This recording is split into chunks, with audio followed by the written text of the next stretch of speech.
Feathers torn, scientists mumble. Eyes are worn, shake their heads, say what went wrong. Check the numbers, drag it along. They write their books, shake their hands, watch it sink into the sand.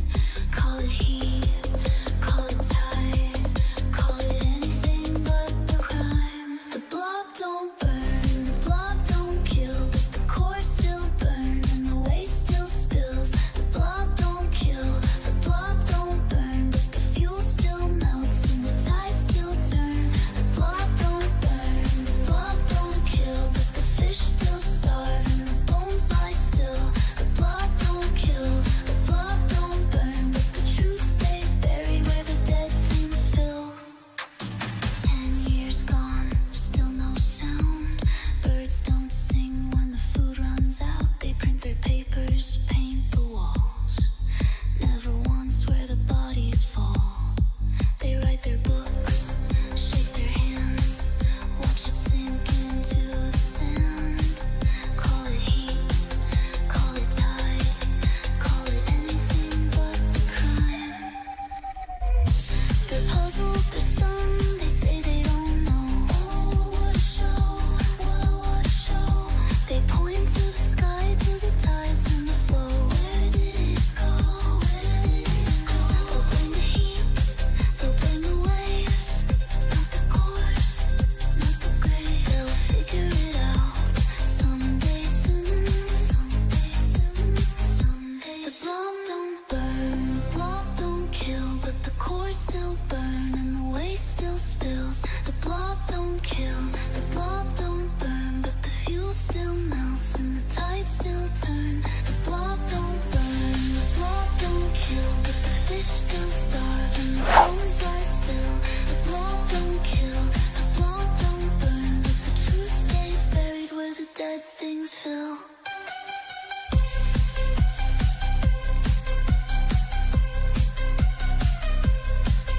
They'll figure it out someday soon, someday the truth stays buried.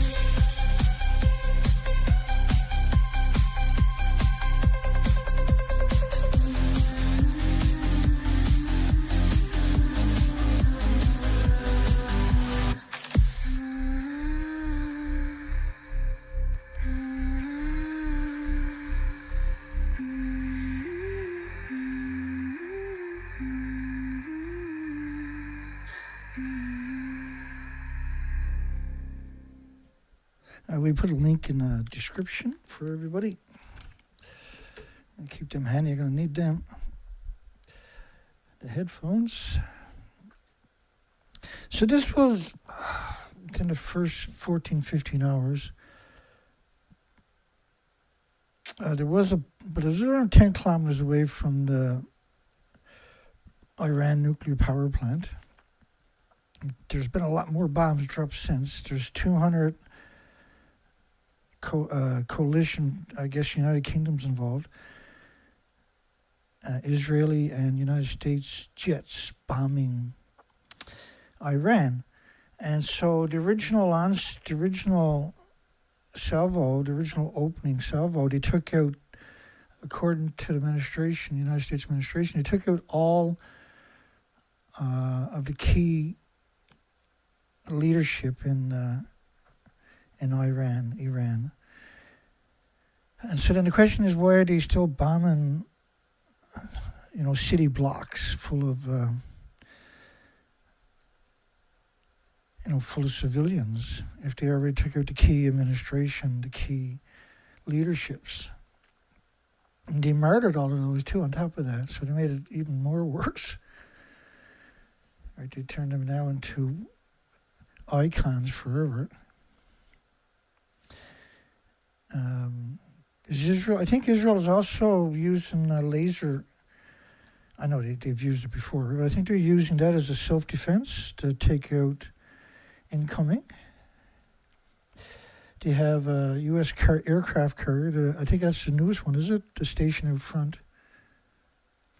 We have a poll tonight. It seems the United States and Israel bombed and sacrificed 100 virgin schoolgirls, could a nuclear site also get bombed? So the idea that is, if it was an accident, then it could accidentally bomb a nuclear site. If it wasn't an accident, it was a sacrifice, they could bomb a nuclear site. Then will Iran bomb the Dimona and the nuclear bomb, Israel's nuclear bomb sites? Most likely. Did Russia and China provide a lot of technologies that Iran didn't have 9 months ago? Yes. And intelligence and satellite pictures, etc., etc. That's all.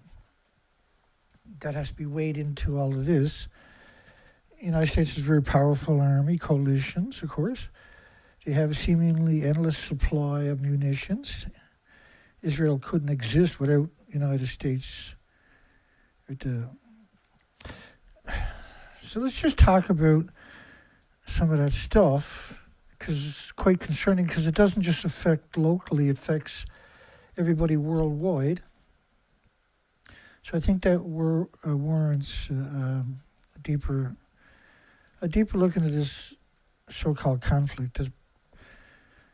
It's got a lot, there's a lot to appreciate, there's a lot to take in. So the Iran, Israel, United States, United Kingdom, we're talking about. And of course, there's a lot of unknowns out there, countries that are supporting both sides that we're unaware of. It's quite worrisome because it affects any kind of a nuclear event there is going to contaminate the entire planet within about 20 days.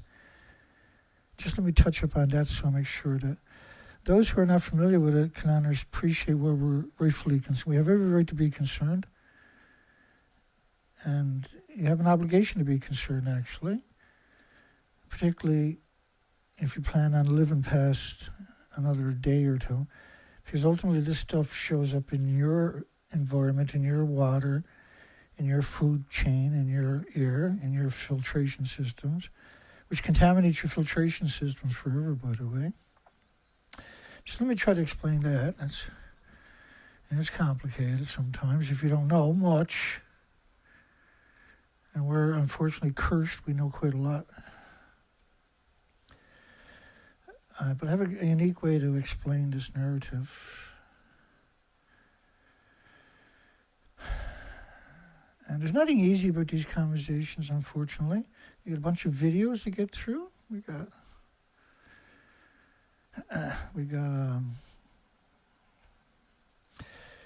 there's a lot going on. So let's get after it.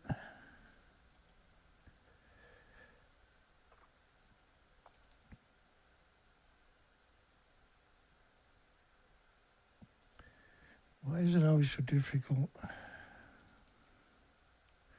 Here we go. So the International Atomic Energy Agency says nothing happened so far, but this is United Nations also says that these media, not just the journalists, but the media are actually on top of the building to your left, 150 feet above it. So it's pretty hard, which is Fukushima, so it's pretty hard. It's impossible, actually, to put any trust into the International Atomic Energy Agency.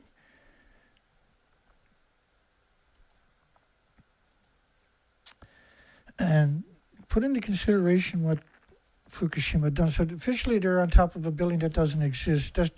And the International Atomic Energy Agency has verified they're on top of a building that don't exist. So unless there's technology we don't know about. So in Tokyo, we can use Fukushima, right, as a measuring stick to what's going to happen in case of an accident or an event in Iran or Israel, or certainly anywhere else on the planet, for a nuclear power plant, for instance.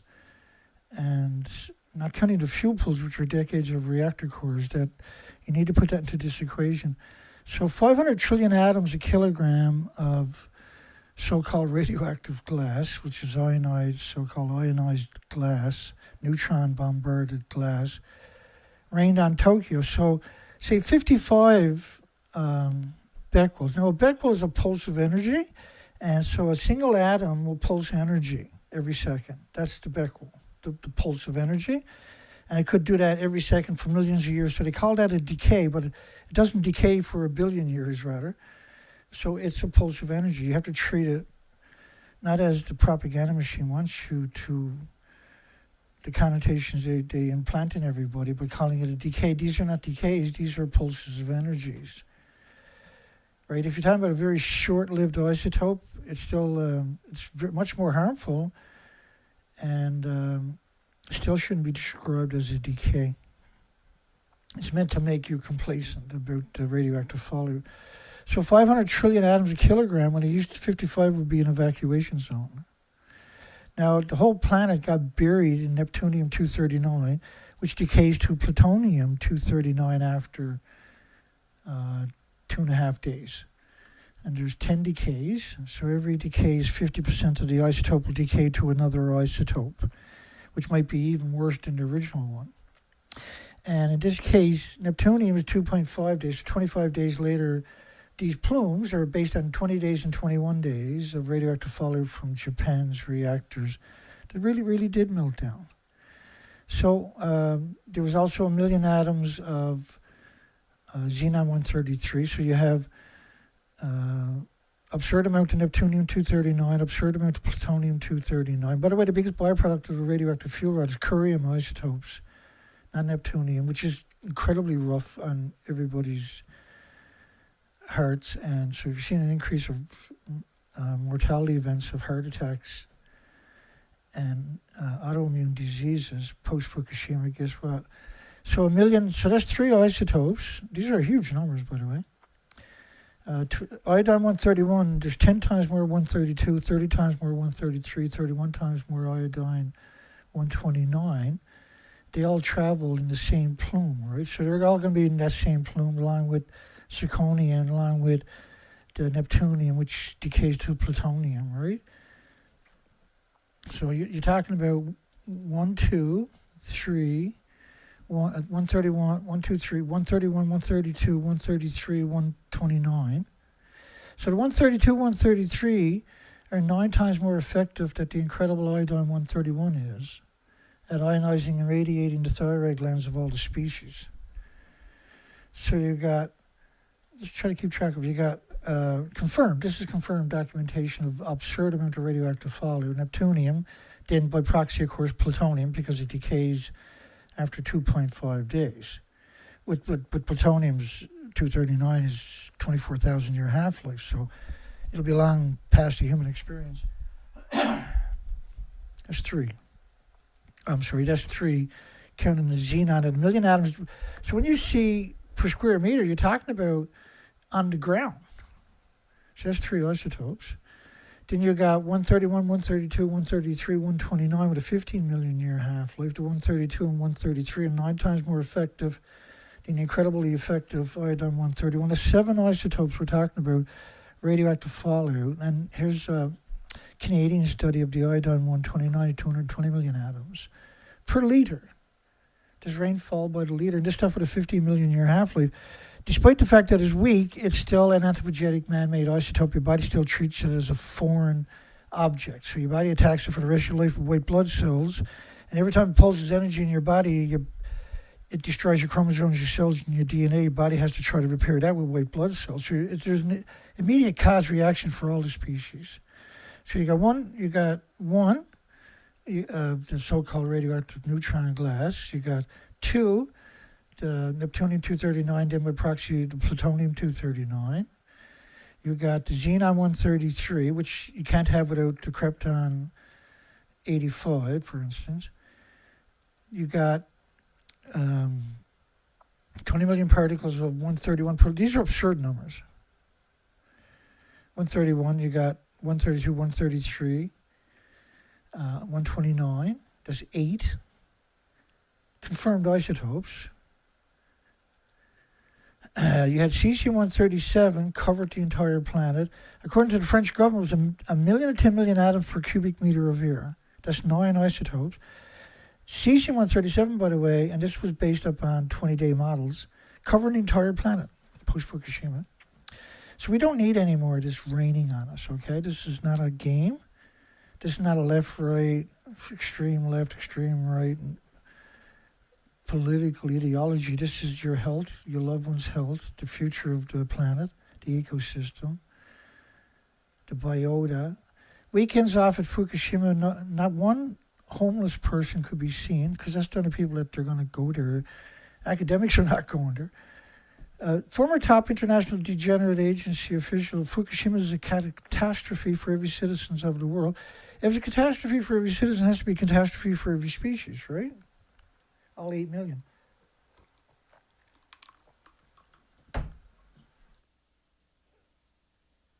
All right, here we go. Let's keep it. I just want to kind of get you into that fact that this is real. We're very aware of this stuff. We can provide the documentation for our assertions, because we only deal in facts. We don't deal in conjectures or opinions. So keep them to yourself. They're not welcomed here. Just deal in facts, right?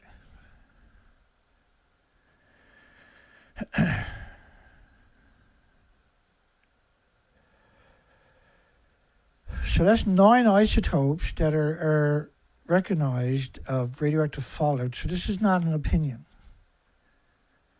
right? These assertions are not based upon fear-mongering or anything like that. We don't deal in that stuff. We're not interested. We're only interested in the facts. Here we go. So FBI raises terrorism, and I'm a very honest person, so please don't take offense. I'm just supplying you the information that we know, the legacy and everything else throughout history of this stuff, right?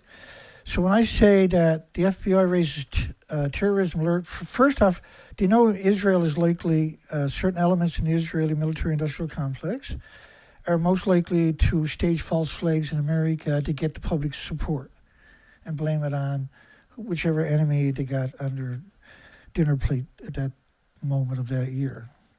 And we know that the International Atomic Energy Agency is completely dishonest, and I showed you that earlier, right? For instance, the International Atomic Energy Agency says, and there's a lot more meeting this, saying they're on top of reactor 4, which is over there, nuclear meltdown, where 8 reactor cores and the fuel pools are gone too. So if the International Atomic Energy Agency is willing to certify that they're there, don't think for a second they won't lie about nuclear emissions from Israel or Iran. I apologize if I get anybody's country's name butchered. It seems to be one of the things I'm very good at. So you can see Iran's going to attack these bases. These are the U.S., Israel, France, United Kingdom bases on Iran's borders for decades. So that country has already been under enormous amount of electronic warfare and everything else, right? And interference. There's a lot of operations from intelligence agencies raising dissent in Iran for many, many years, let alone it's been ramped up in many months. But Iran still hasn't come out and attacked anybody. We know Israel's been busy since they existed, same as the United States, for instance, and Iran, or France and the United Kingdom has the same attributes. And then we see headlines like this: U.S. launches second wave of strikes targeting Iran's nuclear site. Now, this was within 14 hours. The stars, kind of the explosions you're seeing there, we know are the original waves, right? So the nuclear power plant, when I look deep into it, and that'll show up here as we're running through this stuff. Now, Benjamin Netanyahu, of course, if there wasn't a war, he would most likely be in jail from the consensus we're hearing from Israel and other reliable sources. Now, he's been in a position of authority for a very long time, so he's not naive at all. I think it's 4 decades. I got 2 clips I want to play. Fighting today, the battle that the Maccabees fought. They fought for the survival of the Jewish people and the Jewish faith against an... They're during the German Jewish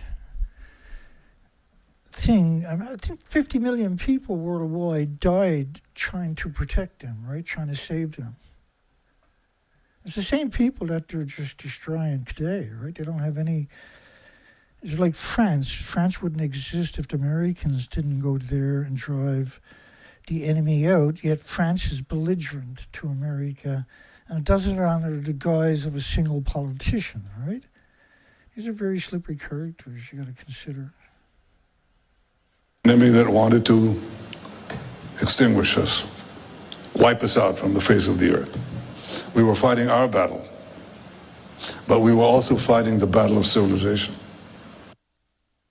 I mean, that's absurd statement that he's fighting the battle of civilization. Now, he's telling it to an audience that knows the difference. Everybody sitting there absolutely knows the difference. But it's also meant as an indoctrination for the non-religious, per se, population. They support 2 million Orthodoxic Jews. The Orthodoxic Jews don't work. Because our civilization is based on the Judeo-Christian tradition. And if the Maccabees had failed, there'd be no Judaism, there would be no Judeo-Christian civilization. There would be no Maccabees. There would be no no United Huckabees. States, there wouldn't be the... There would be no Huckabees. That's a really interesting statement. Who's the U.S. ambassador, right? I have a video clip of Mike Huckabee I want to play, if you'll entertain me. He's being interviewed by Tucker Carlson a few days ago. And they're talking about Benjamin Netanyahu, for instance. Because remember, the words Benjamin Netanyahu were just using as if he personally... Well, you'll figure it out. I guess I got to turn the volume on to make that work, do I? I'll be right back.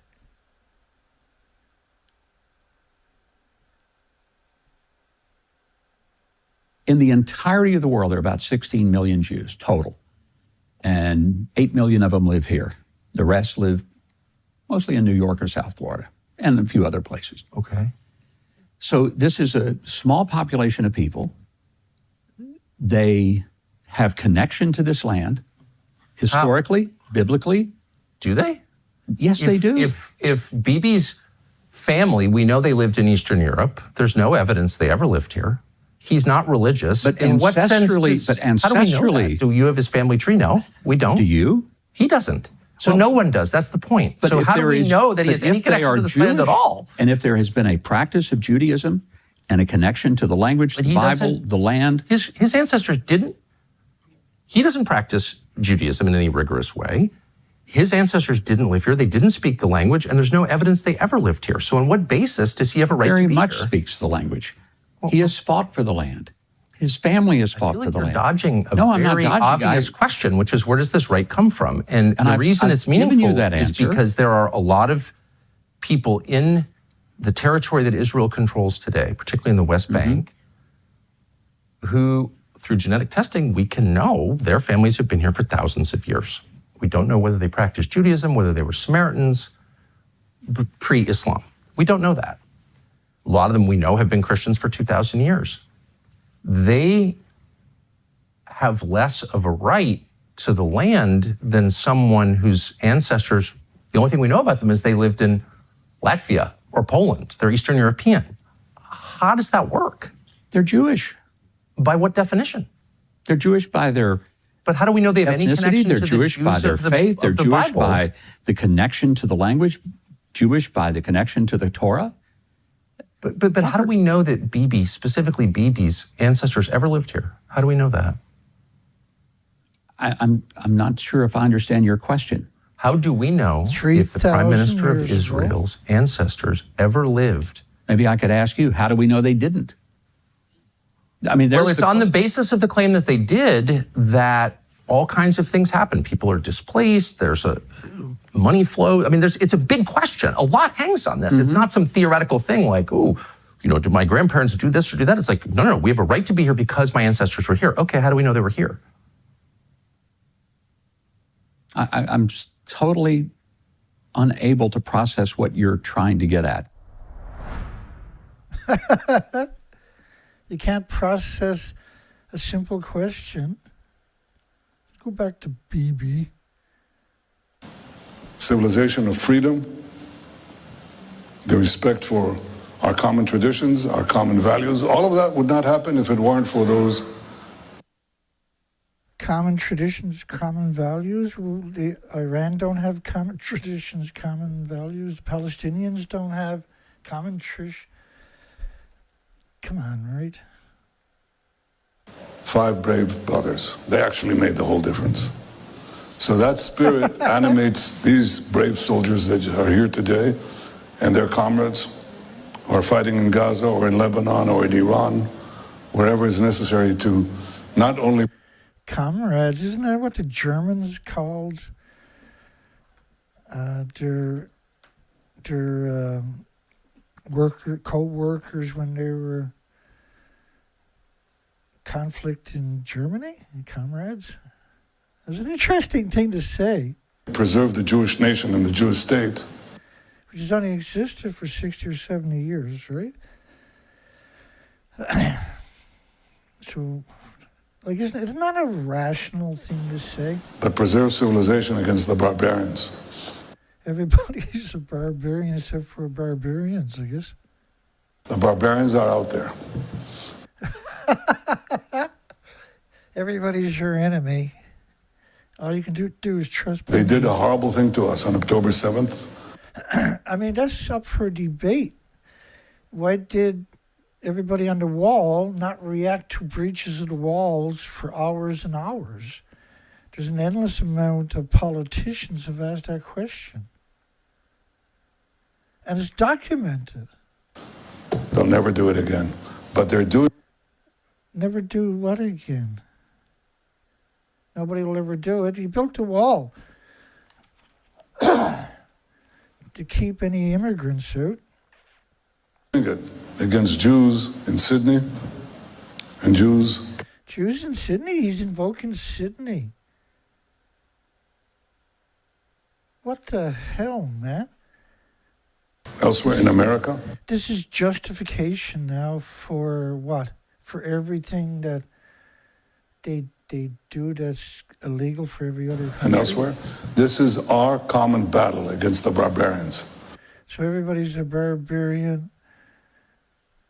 We have wanted here. Listen, there's bad groups of people for every culture, okay?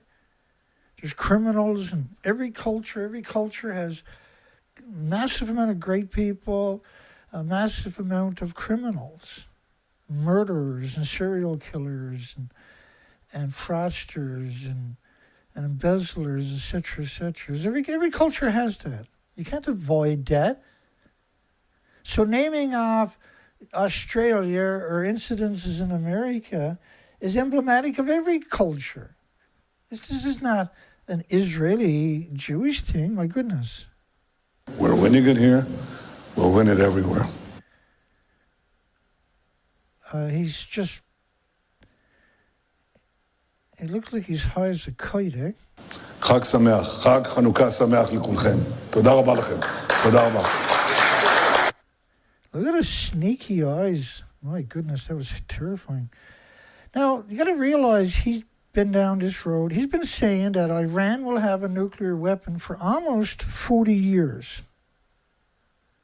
If not stopped, Iran could produce a nuclear weapon in a very short time. It could be a year. They have the wherewithal, the stored up, preserved knowledge to make a bomb very quickly if they wanted to. Iran is so dangerous. Weeks away from having the fissile material for an entire arsenal of nuclear bombs. They're very for an entire arsenal. Close. They're 6 months away from being about 90% of having the rich uranium for an atom bomb. Iran is gearing up to produce 25 bombs, atomic bombs a year, 250 bombs in a decade. Iran will be capable of producing alone, without importing anything, nuclear bombs within 3 to 5 years. Once Saddam has nuclear weapons, the terror network will have nuclear weapons. Next thing you'll see is a nuclear bomb in the World Trade Center. If you take out Saddam's regime, I guarantee you, that it will have enormous positive reverberations on the region.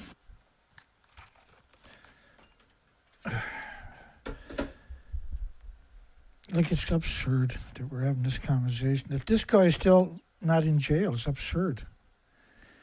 It's absurd because it's clear the guy is a criminal. He's a bad element. And he's in a position of power. Just because he's in a position of power, as history has shown us, lots of people have ended up in The Hague and everywhere else because they were drunk on power. And Benjamin Netanyahu's extra drunk on power. We know that the Israeli lobby has corrupted the Senate and Congress of the United States and many other countries, including Canada, of course. Excuse me. Well, we know so far, Supreme Leader Ayatollah Khamenei was killed, Trump says, as Iran launches retaliatory strikes. Iran didn't start the war. Now, I'm not on anybody's side. I don't give a shit about any of them. They'll go fuck themselves as far as I'm concerned. But if you're going to have nuclear meltdowns, then now you're a problem for everybody on the planet. You're no longer just an asshole wherever you do. You're a problem worldwide. Because radioactive fallout doesn't respect any borders. And we know from experience that you contaminate our drinking water, our air, our children are now, our elderly are very vulnerable. Well, we know so far, Supreme Leader Khamenei, Alatoni, I apologize because I'm going to butcher foreign languages. I just never was, I don't even speak my own language very fucking good, for God's sakes. Trump says as Iran launches retaliatory strikes. Well, what would he do? Like, what was it? He said, Israel said they launched preemptive strikes. What do you mean? Well, Iran wasn't going to attack Israel.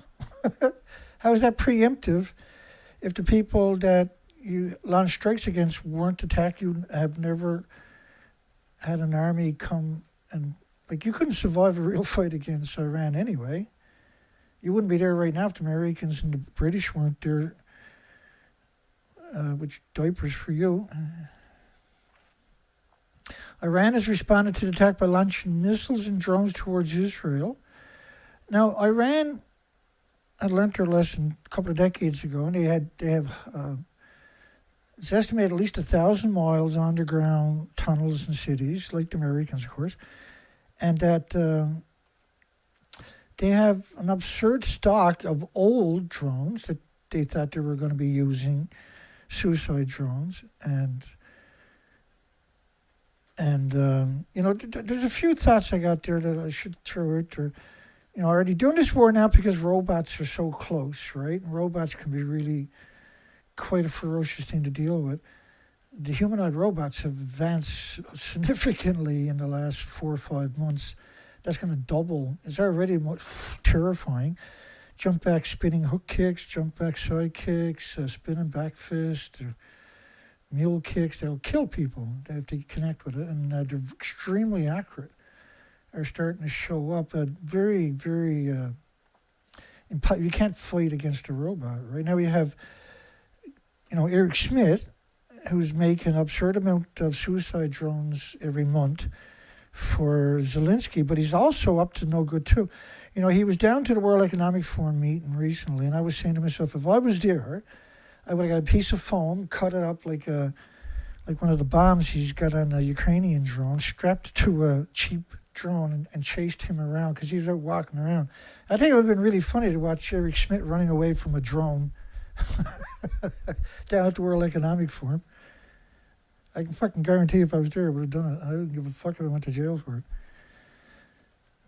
Some people need it done to him. I bet you he would have shit his pants too. Iran has responded to the attack, but I mean, they're going to show up clearly. They're probably already happening down there. And remember, Israelis were arrested 9 months ago carrying out, they had trucks full of drones that they were sending out across the country from inside the country, right? Iran has responded to attacks by launching, be sure it's happening again. Iran has responded to an attack by launching missiles, drones towards Israel. I think they struck 24 U.S. military bases in the east, which host the U.S. military bases, Bahrain. We got videos, Bahrain, Kuwait, Qatar, UAE. And we know from the last conflict, the last time they were attacked by the U.S., Israeli, Britain, that they got sophisticated missiles. They got missiles with all kinds of decoys. So they got a missile come in, 18 decoys will launch. Israel will use up their defense mechanism on those missiles. And then another missile will come out of that and will actually has its own engine and will shoot in even quicker to its target. It's very successful, right? You listen to the intelligence agencies that are doing, Ray McGovern, for instance, and other people out there doing interviews nonstop, like Scott Ritter, for instance. And what you're seeing, I'll just play it as better for you, I guess, actually. What we're seeing is, it's better to do it in the videos first. Let me bring up the videos. What we're seeing is something that played out many times over before, something we're already familiar with. It's a prepackaged narratives are out there everywhere. Like Benjamin Netanyahu that time. I mean, invoking Australia, invoking a few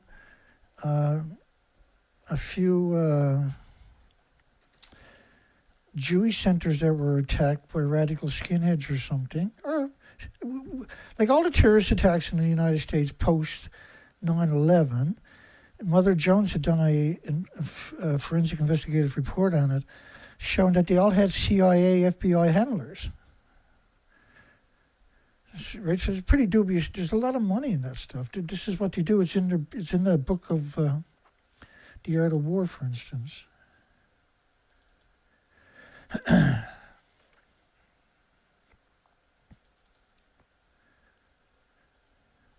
I know Scott Ritter had, let me find that clip right there. It is. Scott Ritter was talking about the killing of the girls. So we know they can make mistakes. Or was it on purpose? Because it's 100 virgins that died, schoolgirls, little schoolgirls. But if I does what Scott does, my video gets banned. So let's Scott do the same thing. We have hit 2 children's schools. We have bombed 2 children's schools. 63 dead children, girls, little girls dead. Their mothers waiting for their daughters to come home. They sent their daughters to school on the belief that there wouldn't be a war because there was diplomacy going on, that there wouldn't be a war because Marco Rubio said he was traveling to the region on Monday. So they sent their girls to a school. The girls were in school and we bombed it.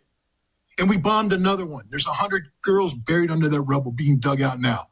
Girls that will not survive. This is the horror of war. But what I'm trying to say is, at least when I was involved in the bombing of the Amaria shelter, we did our damnedest to make sure that it was a military target. We were wrong, and it haunts you forever. What in God's name could lead us to bomb 2 girls' schools? I'm involved in this. I did this for a living. I know you don't make those mistakes. Especially today, right? Especially today, you don't make those mistakes. They're so accurate, they can hit the fly, the hair on the balls of a fly. That's how accurate they... Strike on the leadership's house. Well, they took out the whole block. And the bombs they're using, from what I'm seeing in Tehran, these are nasty damage. You're taking out multiple city blocks. You're not trying to get... You'll take out 1,000 people to get some politicians, what they're up to, by the looks of it. On Saturday, a spokesman for the Iranian Red Crescent told local media 24 of Iran's 31 provinces were hit. That's of Saturday. This is Monday.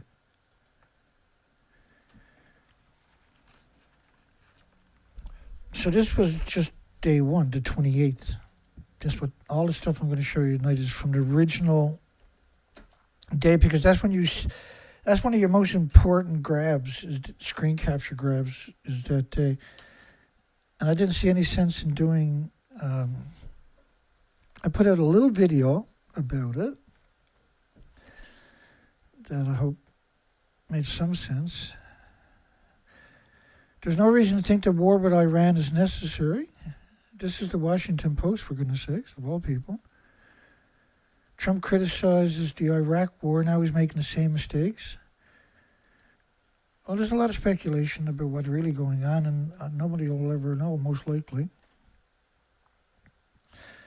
My big takeaway from the invasion of Iraq, that was a staged event. It was a staged war. Millions dead, millions missing, millions in refugee camps, millions unaccounted for, millions of orphans to get 10,000 Taliban.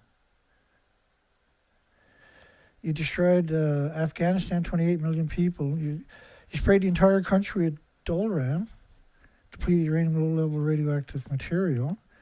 It's only low-level compared to fuel rods, but it'll cause absurd amount of illnesses and diseases and autoimmune deficiencies and injuries. Heart problems, liver problems, lung problems, respiratory, pituitary, thyroid, adrenaline, Alzheimer's, dementia, autism, diabetes, Down syndrome, congenital heart disease, congenital malformations for the children, which is what we're seeing, right, in Basra. 85% of the children were lumps of something that were supposed to be human. Disfigurement. None of the women, all the women went on birth control. Is that the United States should go to war only when it has to? The United States got 900 military bases worldwide. All the bases are loaded with nuclear, chemical, biological weapons, all the big gadgets, all the Black Hawk helicopters, all the jets. And so, the inventory is huge. They got to refresh the inventory all the time. As we've seen a couple of years, they put out a tender to get rid of 36 million Dolram, or depleted uranium munitions they were using for the A-10 Warthog. 36 million, because they had better bullets, 12-inch rounds. That's all the A-10 Warthog shoots, by the way, is dirty bombs, right? These are dirty bombs. Each one of these bullets is a dirty bomb.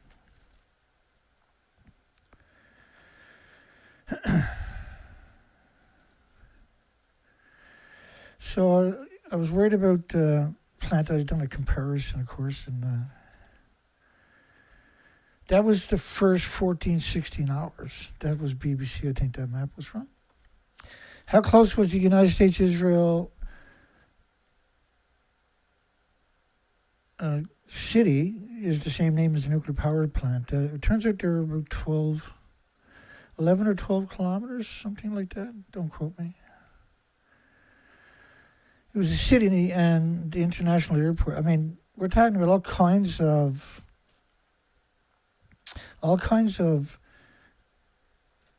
like mmer, Europe, the British, all the bases in the east here are being struck. The UN Atomic Watchdog, which of course we know lied about every facet of Fukushima, warned that a direct strike on the reactor would be extremely dangerous. No, it'd be a catastrophic event. And said that it had not detected radiation increases. They also said all those journalists I showed you earlier were on top of Reactor 4 at Fukushima, but clearly Reactor 4 doesn't even exist. I'll show you the picture again.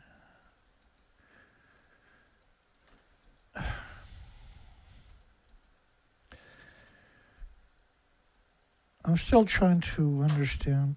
Now, tomorrow morning is a full blood moon, which is a big deal for the Jewish ideology, right?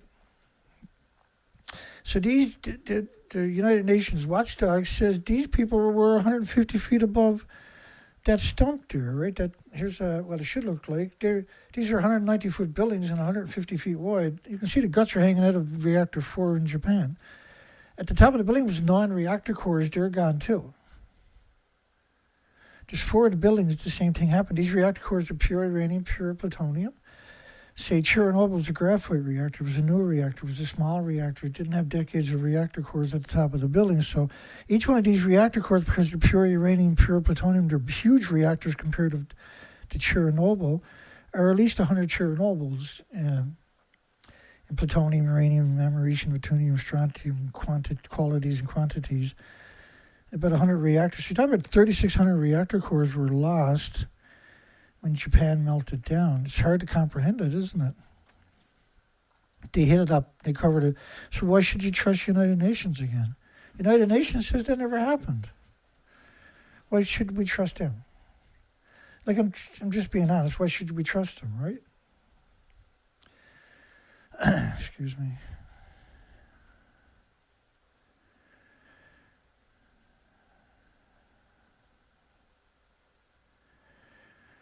Hello, everybody.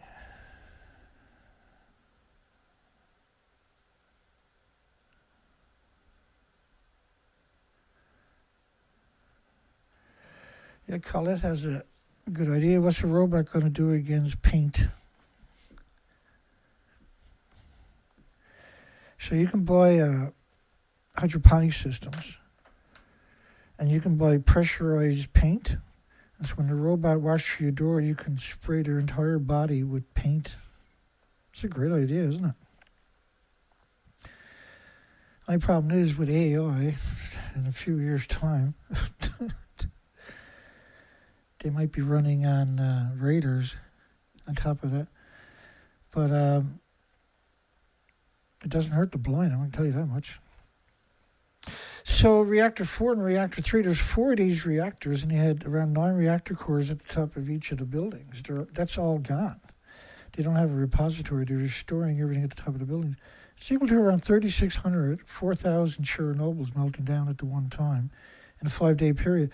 We lost all those reactors in less than 5 days. This is why they banned, 55 countries banned food in 14 prefectures in Japan. So the year after, if you want to think, you got to look at Japan statistics to appreciate what could happen in Iran or Israel if their plants are attacked. There was 865,000 cancers in the first year in Japan, for instance. Not everybody got health care. Not everybody was diagnosed. Cancer is not the only illness or disease or autoimmune deficiency or injury or illness that's going to manifest. Iran City was attacked where the nuclear plant is too. The situation was unknown about the plant. This is February 28. Russia condemns the U.S.-Israeli strikes on Iran as unprovoked act of armed aggression.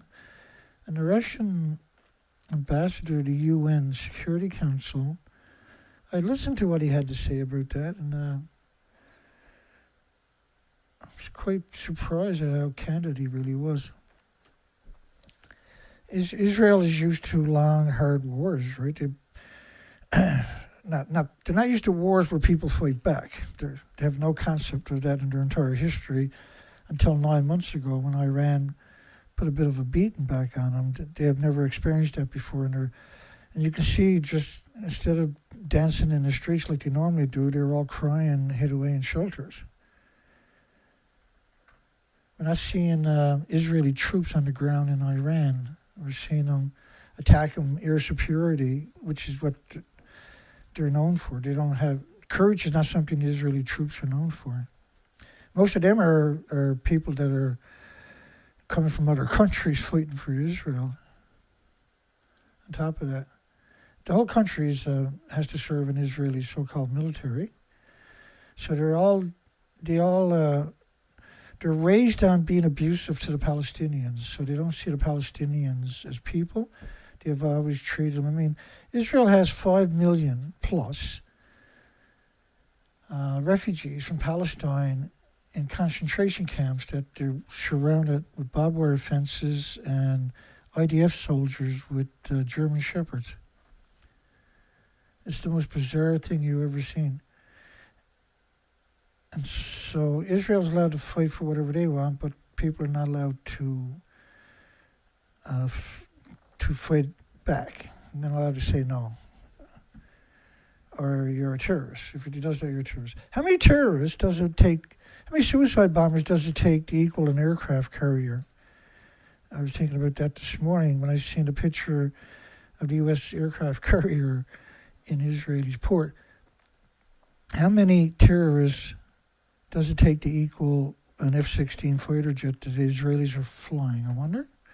How many suicide bombers does it take to equal an aircraft carrier? Or all the tanks in IDF's battalions that they didn't build anything, they got it all from the American taxpayers. Thank God for the American taxpayers. That's all Israel probably says every morning before they go to bed. And thank God for Israel taxpayer. Amen.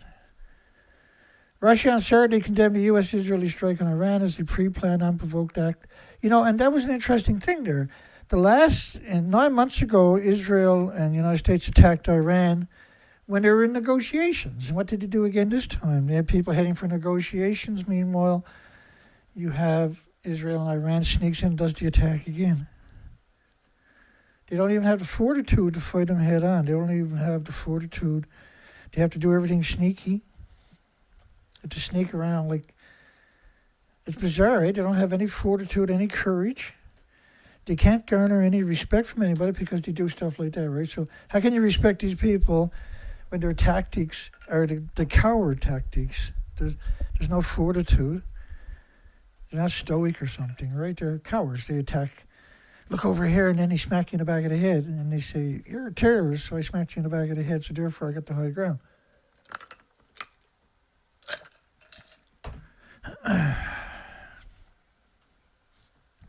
These are things you got to consider, you know. Where do you stand in that paradigm? And again, you know,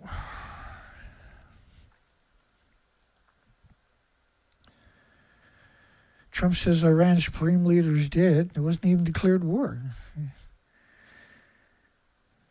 The only way he said, like, he couldn't hide from us. Well, if that was true, why did you have to sneak attack him, right? Is that a stupid question? Because you don't see anybody asking that question for some reason. And so countries that have military bases in the Middle East are now, you know, the drone warfare, we see in Ukraine, what they're doing in Ukraine is absurd. It's absurd. You got people who don't know what they're doing, who are jacked off the street or put in a uniform, and then they're sent out to the front line where one of Eric Schmidt's drones will chase them around until they get sick of it, and then they just run in and blow them up. The suicide drone has now gone into madness.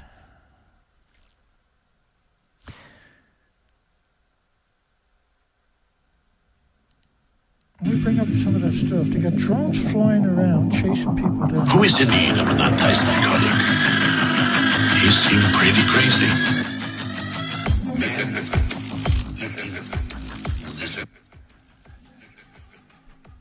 They got drones going around, chasing people down and just blowing them up. Even if they're wounded, they'll send in another drone to blow them up. Even though which is against convention, right? Who's using this over in the Middle East right now, I wonder? This is Eric Schmidt's drones. I mean, everybody should get a drone wherever Eric Schmidt goes to next. Everybody should have not a real drone, don't hurt him or something like that, but just get in the air and look at him for a bit. So he gets to feel what all these victims feel every day. I'm not saying do it. I'm just saying he deserves it done to him, doesn't he? He's killed over 1 million people. His drones have. Just chase people down and blow them up. That's the new... Toy with them a little bit, right? Toy with them a little bit. A lot of them will just shoot themselves and stuff like that, too. How do you fight an enemy like this? Nothing could stop it. How do you fight an enemy that hangs around and gets ready for the perfect moment, and another drone will come in if you're moving at all and finish you off? These are the people we're talking about. They're completely unhinged. You've lost their way as a human. They no longer have human attributes. This is cruelty beyond concept. How many of you out there who thinks I'm wrong would want to be that person right now? None of you, right? How many of the detractors would get out there with a gun knowing that drone is going to show up in the next half an hour? None of you, right? How is this war? This is not war. This is madness. This is not even supposed to happen. How did we ever get to this stage?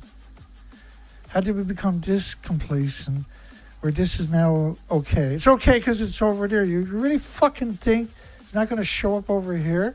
Are you really that stupid? Are you really that fucking idiotic? You think that's not going to show up on your children or yourself or your friends or your families in the very fucking near future? Huh? Are you that naive? Are you that fucking gullible? You think that now that that's acceptable? We used to be terrified of a bullet that can shoot around a corner. That used to fucking terrify us, right? Not that long ago. Now you got a bullet that blows up and just fucks with you until you're bored. And then probably blows your legs off. And then another one shows up and watches you for a while. And then you'll be there like, please. And it's just, boom. You know, these are fucking nuts. I apologize for swearing, but it's fucking nuts.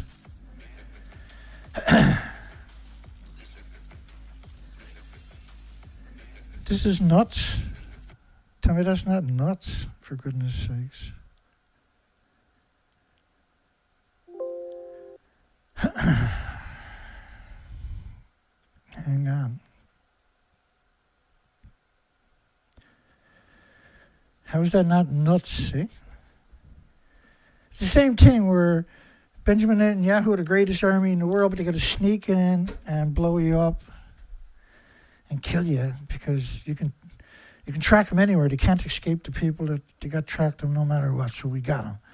Well, if that was true, why blow him up like that? Why not do it to his fucking face? Get him on the phone and say, look at you, Wendell. See that? That's going to kill you in about 2 seconds. They've probably done that too. Death occurred after a joint U.S. and Israeli aerial bombardment to target Iran's military and governmental sites. So they took out all administration right away, so why continue to bomb a city of 9 million people? 9 million, half of them are children. Why terrorize a city? Why not the military installations to get it over with? That's what, by the way, that's what Iran was doing to Israel 9 months ago, right? They were attacking their military sites. 97% of their strikes were military sites. Israel attacks the population. They don't give a fuck about anything or anybody. They just want death and destruction. They started off by killing 100 virgin girls, right? Primary young kids that go into primary schools and that in kindergarten. Killed 100 of them with precision weapons. That wasn't an accident. That was a sacrifice. Tonight is the blood moon, the full blood moon tomorrow morning, rather, about 12 hours or less than 12 hours. That's what's a very, very important religious event. And President Trump gave Iran until the guards and everybody until March the 3rd, which is the day of the religious blood moon. You had a full wax moon a few days ago on the 28th. You had 6 planets lined up at the same time. The president also said heavy and pinpoint bombing was to continue uninterrupted through a week or longer. Like, first off, it's Iran's going to disappear or Israel's going to disappear. Iran's not going anywhere now until Israel is gone. And Israel has huge military jets and drones and satellites and incredible system. Benjamin Netanyahu has been quoted yesterday on video as saying he's been waiting 40 years for this day. Yeah, 40 years saying that Iran is going to have a bomb. 40 years we've been listening to that fucker say that Iran is going to have a bomb. They were unable to avoid intelligence and highly sophisticated tracking systems. Well, if that was the case, why did you sneak attack them? Why didn't you just laugh about it on public television? Yeah, we're going to kill him any minute here. Now, hang on, we'll give you confirmations. You can't get away from us. Do you hear, Mr. Alamani Kamani, whatever your name is, my apologies. The assassination of the second leader of the Islamic Republic has no designated successor. Well, what happens is, right, the Security Council in Iran will just appoint the newest next guy down the list, right? Who's vehemently for having nuclear weapons. Now, it's a good time to have a war right now. We have all the whales that are emaciated worldwide. All the seabirds are starved. The food chain is broken worldwide post-Fukushima.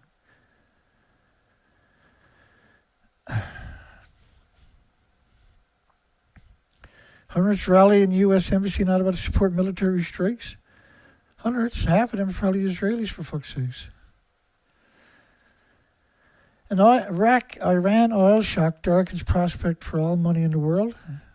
So, like, in my video that came out the other day, that on the 28th, when this all happened, was a prediction I'm sure many people made, and which is common sense, that we're going to have inflation through the ceiling now, because the Straits of Hormuz, you're talking about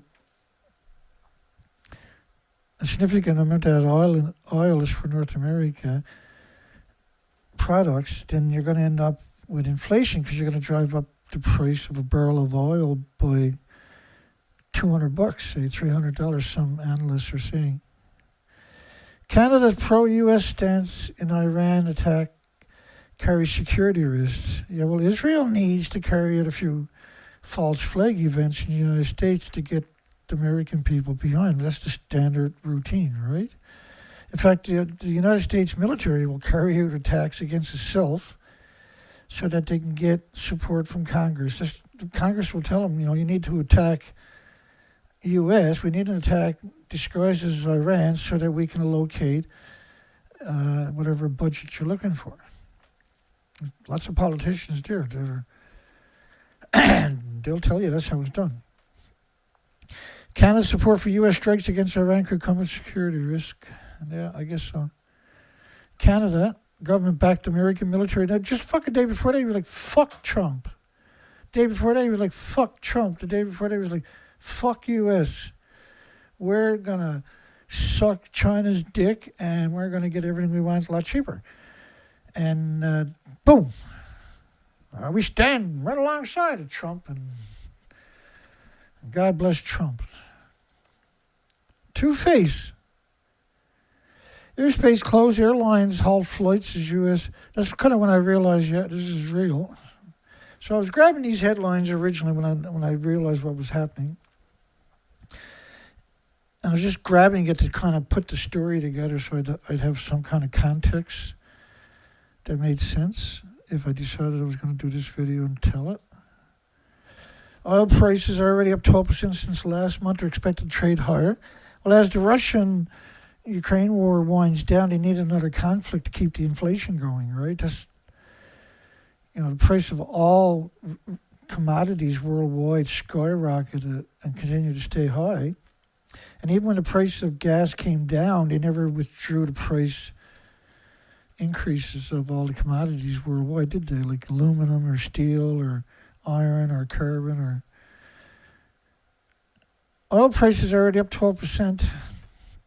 Airspace closes, halts flights. So my heart goes out to all the victims down there. Ayatollah Ali Khamenei. I think that's how you pronounce it. My apologies if I butcher any names. Israel can't maintain a long war with Iran. Israel can't do any fucking war without the United States and Great Britain and other countries giving them free everything. They're fucking leeches, right? A former university professor has written extensively on Iran, Israel, and the relationship between religion and politics in the Middle East. I'm writing from the bomb shelter in my apartment building, which is just outside of Tel Aviv. This is a Jew. People are panic buying food, mineral water, and other wartime staples. Wartime staples. Around the country, fights have been breaking out between customers battling over cheese, milk, and eggs. Well, they're not fighting each other. They're fighting anybody that is there working for them from other countries. No one knows the scope of Iran's reach. And while fisticuffs erupts in supermarkets, the general population appear to be resigned to the inevitability of the war. Most Israelis seem happy to support the bombings, which is absurd. Well, that's what they do over there. They all work for the military at one point or another in their lives, right? It's absolute madness to speak out against the military there. So if you don't agree with it, then people are going to fuck you up. You're not going to get supplies or water or bedding. You got to play along with everybody. Prime Minister criminal, the guy who should be in jail instead of destroying more countries, Benjamin Netanyahu. What was his original name? He took that name after he moved. Their family moved there, right? Millie something, was it? That's not his original name. I got the video there of him when he's way back in the day. His name wasn't always Netanyahu. Claimed that the war began to free the Iranian people, which is absurd, as if Israel give a fuck about the Iranians. Netanyahu can then say the purpose of the attack is to eliminate the threat to Israel, and Israelis will nod sagely. They'll just go along to get along because you're not allowed to speak out. For 2 decades, the Prime Minister is speaking about the threat that Iran supposedly presents to Israel's existence. Israel can and will support war for whatever reason they're given. That's an Israeli, a Jew in Israel. 2.5 years of genocidal fighting in Gaza have inoculated Israeli society against empathy and peace. That's one way to look at it, I suppose. And they're not allowed to say anything. Netanyahu and Zamir will continue to speak of Iran's imminent plans to destroy Israel, which is a meaningless phrase. The Israeli political establishment, as well as the general population, completely caved to Netanyahu, with opposition leaders proclaiming that now, due to the war, there's no such thing as a political opposition. Oh, really? Right? That's what I'm talking about. The endless war means you can't arrest Benjamin Netanyahu, who would have been arrested. The minute he's not in that position where he has immunity, he's going to be arrested. That's the consensus I'm seeing out there anyway. Military, too, has capitulated. It desperately needs a win as it faces its failures to vanquish Hamas. And Israel and the United States will likely begin to drift apart sooner rather than later. They won't drift apart. Israel will just ring the United States till there's nothing left there to give to Israel. In fact, a lot of the Israeli soldiers are getting veterans compensation instead of the U.S. veterans. FBI raises terrorism alerts over fears of retaliation. Or false flags. Massive U.S. attack on Iran unlikely to produce regime change in Tehran. I agree with that. They've always said the same thing. They've always seemed to follow through on what they say. Is that they don't want a war, but if you bring it, not that you killed their supreme leader, you murdered him, I should say. They got no choice now. That's their ideology now is to attack whoever attacked him, right? It's fucking stupid no matter how we look at it, but it is what it is. U.S. launches, and that was interesting, U.S. and Israel launches a second wave of strikes targeting Iran's nuclear sites, and they show you a destroyed building. So that's quite worrisome when we see stuff like that. It looks like they're saying they're attacking Iran. They're attacking Iran to stop them from getting a nuclear weapon, right? That's what they're saying. So how the fuck are they going to do that without destroying Iran's nuclear capabilities? Right? Iran has neutron source facilities. They have 4 so-called scientific research reactors. Right? They have to make their own enriched uranium for their nuclear plant because they can't import anything in. Right, so they have that technology. And as part of United Nations, allegedly, they're entitled to have it.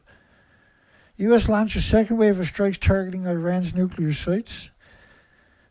The radioactive fallout covers the planet in less than 20 days. That's all the academic papers that we've covered over the last couple of decades. That's what was quantified with research, right? The United States and Israel have launched a fresh wave of strikes on cities near nuclear facilities across Iran. They have to destroy Iran's nuclear sites, including their nuclear plants. They really, Trump says he can do this in 4 weeks or so. They got 200, not counting everything else they're using, right? They got 200 fighter jets, for instance.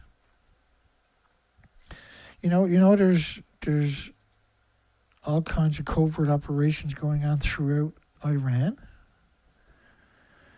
with U.S. and Israeli sponsors. It is unclear if any of these facilities were hit in the attacks or if anyone was killed or injured.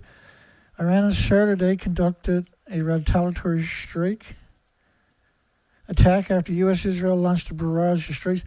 A lot of Israeli media is claiming that Iran attacked them. They got no choice but to defend themselves.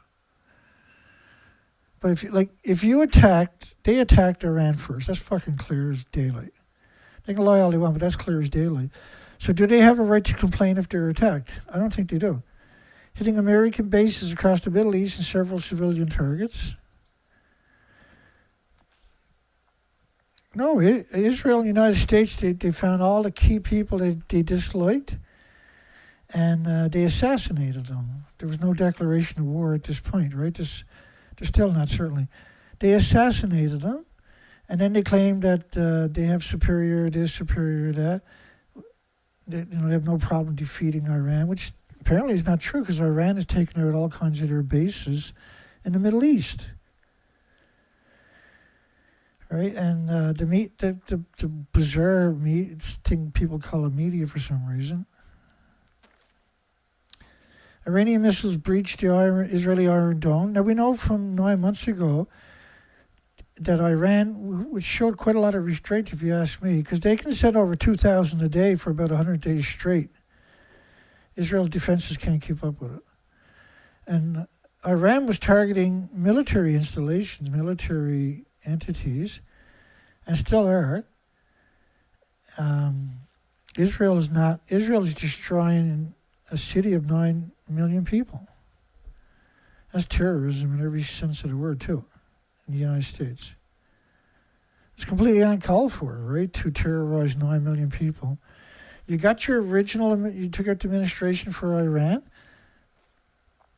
So if he does that, then it should be common sense that they take you out too, right? If they take out Trump and his administration, take out Israel and their administration, people shouldn't be upset about it because that's what was done to them, right? So all I'm saying is, you can't use targeted attacks when you already targeted attacked them as a justification for using advanced weapons. They're attacking the population, not attacking the military installation. There's not, 200 jets and the sorties they're flying and the amount of sorties they're already flown. So there's not combat missions per se, right?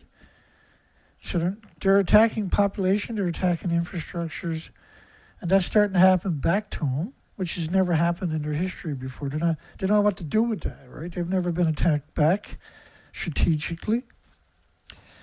And apparently Iran allegedly, and I believe them, can keep up several hundred missiles a day in Israel, for instance, for 2 years, 3 years. They have huge facilities.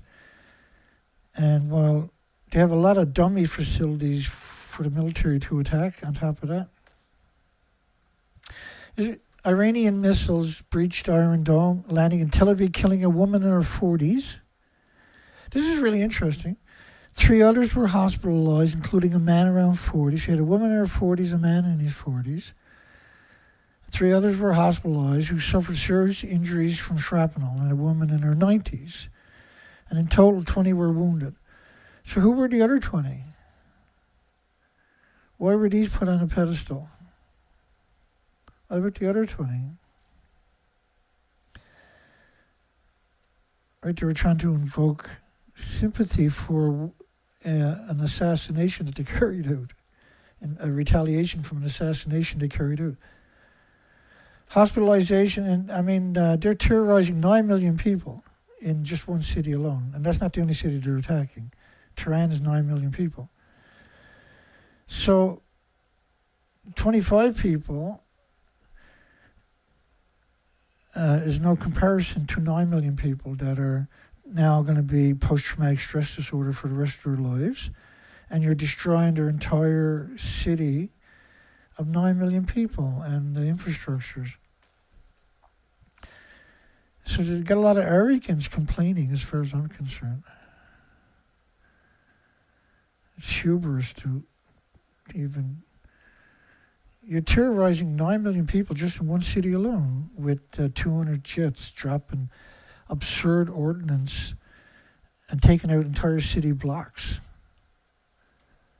You have no right to criticize anybody.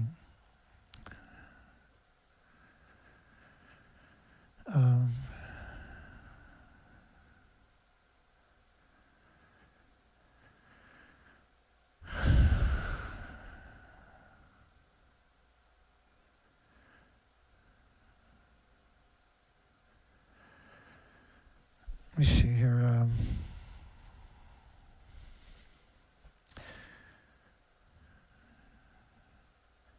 So Russia evacuated their plant because they don't trust Israel and the United States. Here we go. Distance to the plant, why a precise number is not available. I was trying to work out the distance through AI. I'm getting better at it. Still not very good at this stuff. But anyway, I think it was around 11... by the crow, if there's any crows left down there, around 11 kilometers. U.S. and Israel strikes put Iran's enrichment sites in focus. So any releases from these nuclear sites are catastrophic, particularly because you're using huge ordnance. And so if it's a site, you hit the fuel pools are extremely vulnerable and you have decades of reactor cores.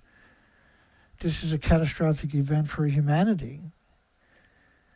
And if the Dimona plant, which was used as a breeder reactor for weapons for Israel, you can imagine how much fuel is stored on that site, how vulnerable that site actually is.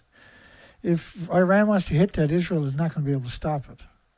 The United States is not going to be able to stop it. Great Britain is not going to be, not so Great Britain. Britain's freaked up. On the Israeli front, Prime Minister, and now, you know, they brought in millions of Muslims into Canada in the last couple of years alone. And the majority of them don't like us, don't speak the language, and are very, very suspect. And they're put on a pedestal. They're given all kinds of money to survive. They're given money for housing, food, for vehicles. They can get a loan for a house within 6 months. They're given an enormous amount of money for the first year on top of that, and then more support for the rest of the... We're seeing that in Australia, in Great Britain, in the United States, in New Zealand, and in France. We've seen a lot of, you know, we've never seen anything like this before, being flooded with the Muslims trying to make you sick of them, I suppose, so you don't have any sympathy for when they went and slaughtered the Muslims in the East, right? But Iran, despite what it's set up to do, it's going to be... I mean, you know, if the United States and Israel keeps pounding Iran for the next 4 weeks alone, there's not going to be much left of Israel or Iran. Right? So nobody knows how this is going to play out. It doesn't look good. It looks like a few million people might die in the next 4 weeks. On the Israeli front, Prime Minister Benjamin Netanyahu, who's supposed to be in jail, stated that the joint operation in the United States aims to stop Iran's murderous regime. I think most people would describe American Israel as a murderous regime. And can articulate it too. These statements underscore how nuclear facilities regarded as critical infrastructure in Tehran's program are seen as strategic pressure points that both capitals have under scrutiny. Tehran's 9 million people, man. If you kill the administration, if you kill the leadership, then why terrorize 9 million people with jets flying around their city? Alone is terrorism, right? The A-10 Warthog, if it's there, it's only shooting Dolram, depleted uranium, low-level radioactive materials. The Natanz uranium enrichment complex remains a critical pillar of the enrichment efforts. So if that, now Iran is saying that site got hit. The degenerate agency from UN, which is a military-industrial complex, right? They have 195 militaries. They're supporting Israel through one of their proxies.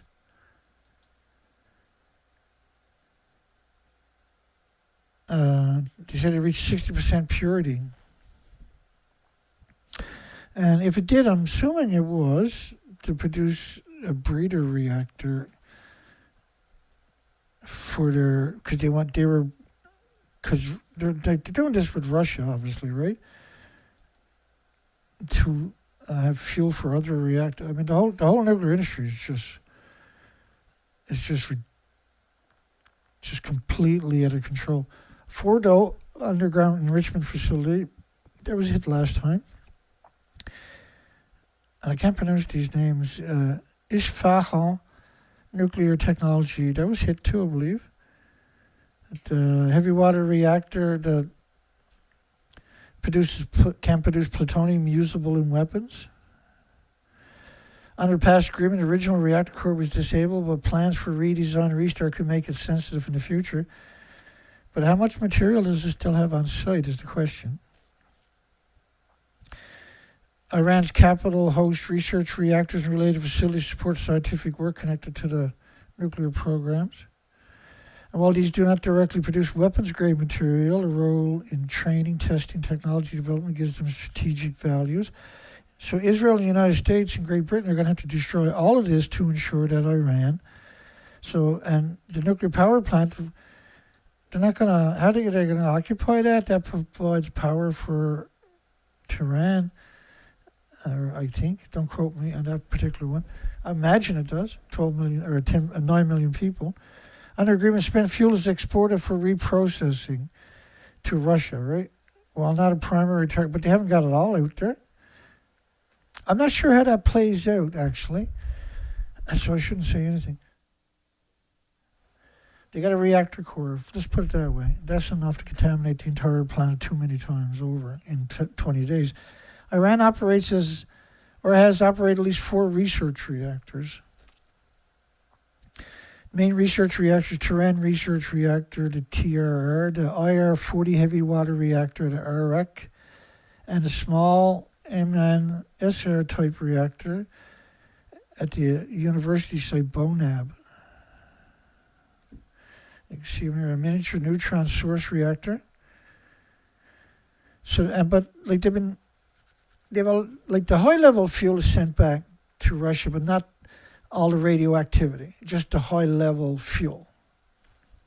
So there's an incredible amount of nuclear, high level nuclear waste that is splitting atoms in these facilities somewhere. And several small neutron sources.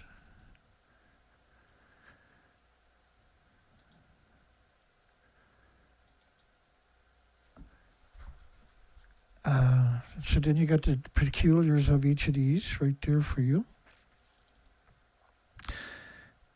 The Australian, these Iranian nuclear sites may be targeted. So there's a lot of connotations of that site getting targeted, these nuclear facilities getting targeted.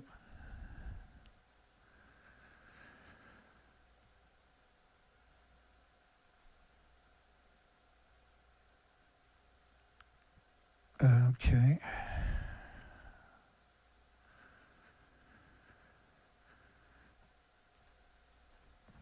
Well, the biggest thing is the nuclear waste right now. That's the biggest one because your body attacks if you get an atom in your body attacks it every day for the rest of your life with white blood cells and builds a tumor around it.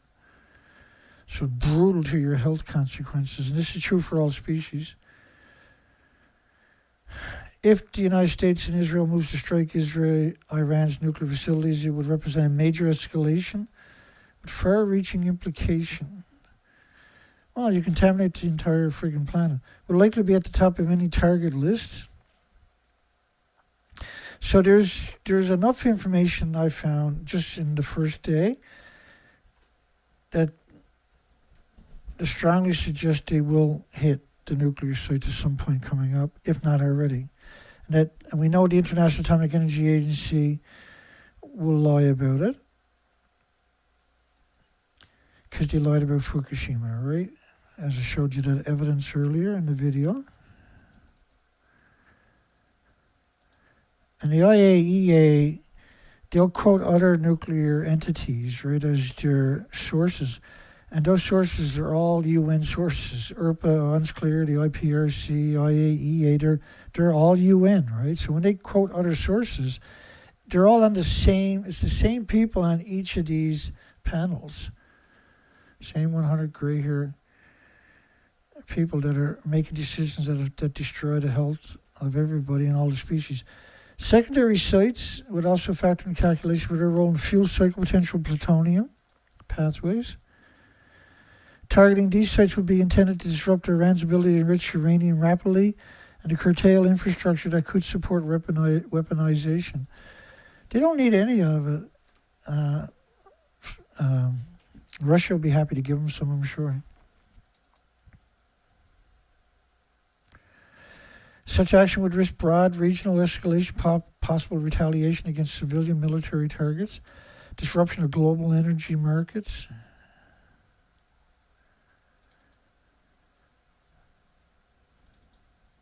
As diplomatic efforts continue and military postures intensify, the fate and vulnerability of these nuclear facilities remains central, because we're very early into this equation. Any shift towards kinetic action against these sites would mark a pivotal moment in decades of nuclear standoff. It's madness. Attacking the nuclear sites, which is because everything they're saying is a connotation as far as that, right? That's an acceptable targets. And because we know how radioactive fallout covers the whole planet in less than 20 days, no matter where it starts, because you're talking about a huge volume. And radioactive fallout is the only element that'll make a plume that will actually cover the entire planet in a continuous plume. There's no other pollution that has that particular attribute. And so within 20 days, we can all be sleeping, breathing, drinking, washing in radioactive fallout. And we already are because of Japan and 80 years of emissions from the nuclear industry. But a nuclear meltdown is different because of the inventories, the volumes. So this is a warning. YouTube will probably take the video down. My backup channel is on BitChute. You'll find it in the descriptions under my videos. There's been no shortages of U.S. military operations against Iran or Iranian forces in the Gulf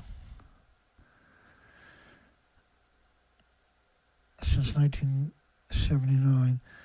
There's 40 days of public mourning announced in Iran, so he's a murderer, right? So he's actually a murderer because they killed him. And he swore vengeance against Israel.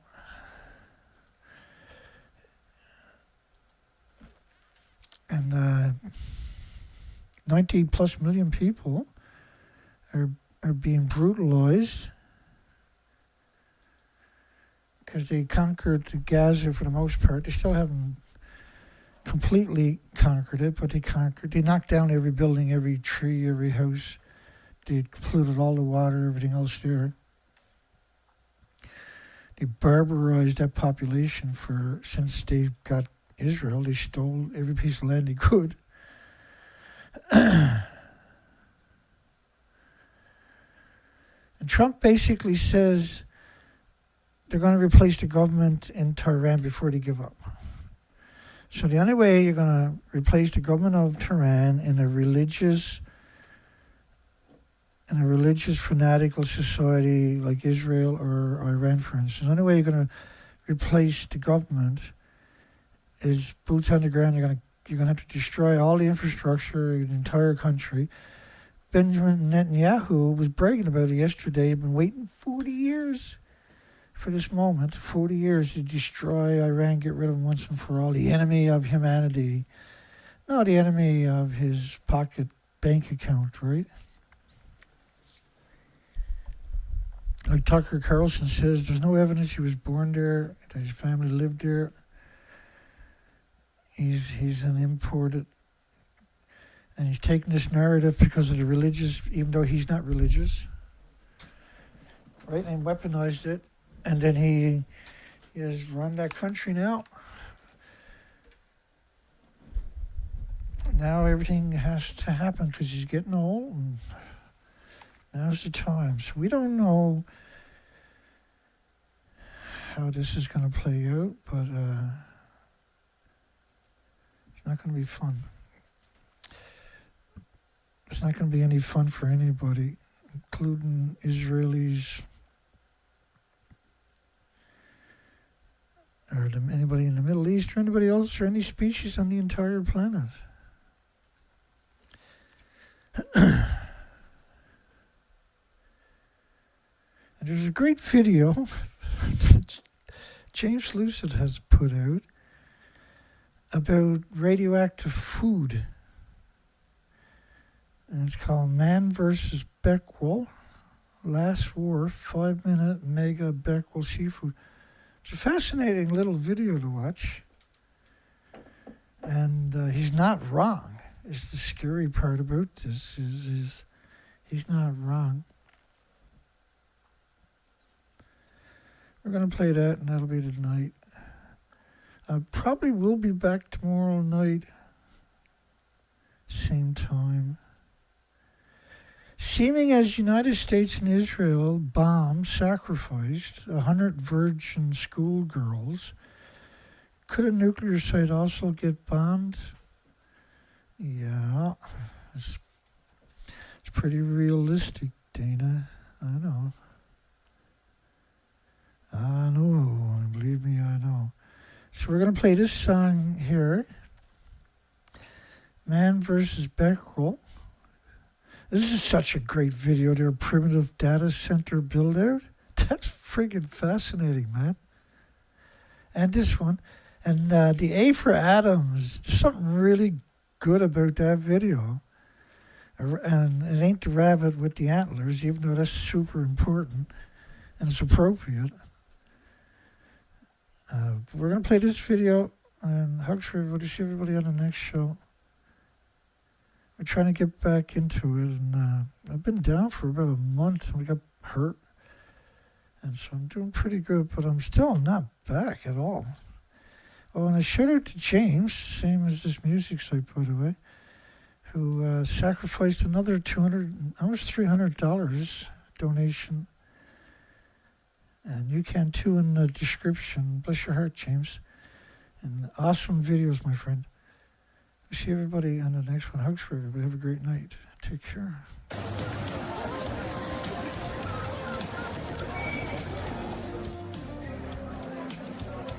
Runs are at 102. That's right, well below the safety limit, and they're gorgeous tonight.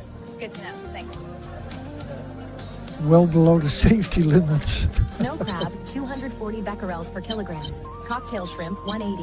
Oysters, 95. Steamed mussels, 110. Grilled salmon, 60. Seared tuna, 70.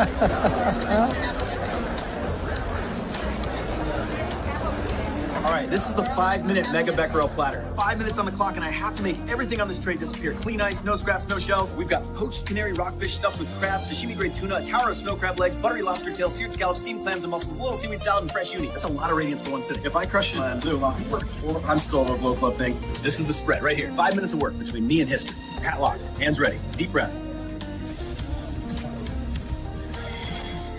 All right, timer's live. First move. Right there, we'll open with the scallops. Let's get after it.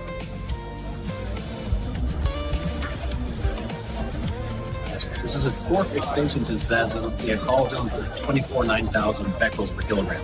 Warm-up round.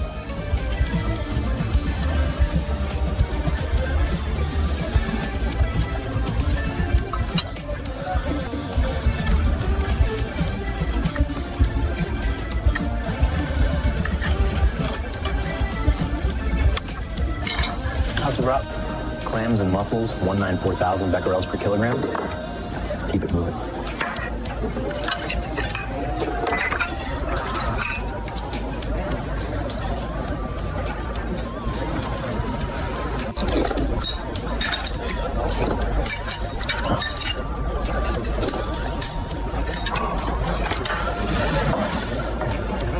The tuna fillet looks beautiful. Perfect sear, still nice and pink in the middle. Ready for this one. Let's dig in. We go shuai up the tuna fillet. So 499,000 becquerels per kilogram. This one's a jump. Next plate, snow crab. You gotta earn this one. Big round. Let's go. Snow crab, 2,000 becquerels per kilogram. Work round.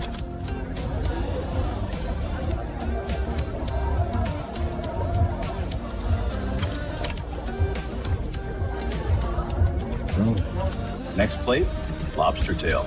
Ready for the numbers?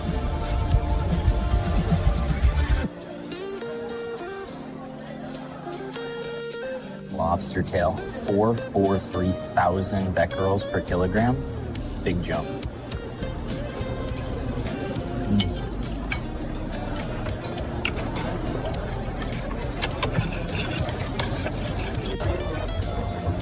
A little reset round. Seaweed salad. Yeah, this counts. Let's go.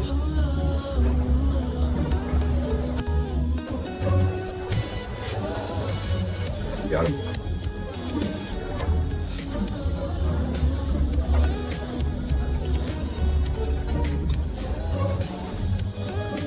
Let's reset.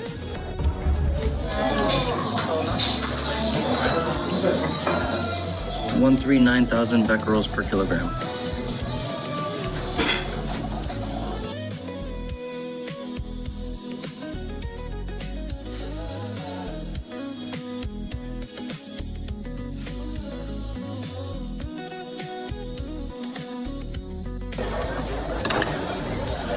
Stuffed canary rockfish, house favorite. This is the signature round. Canary rockfish, 886,000 becquerels per kilogram.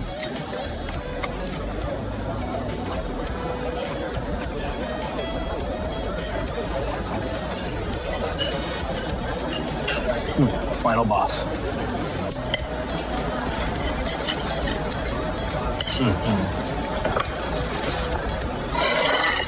Here's the finisher. Look at those. Gotta handle these with respect. 695,000 becquerels per kilogram.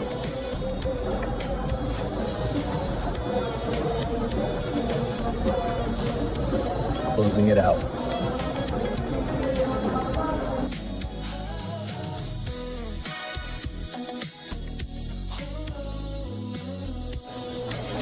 Five minutes.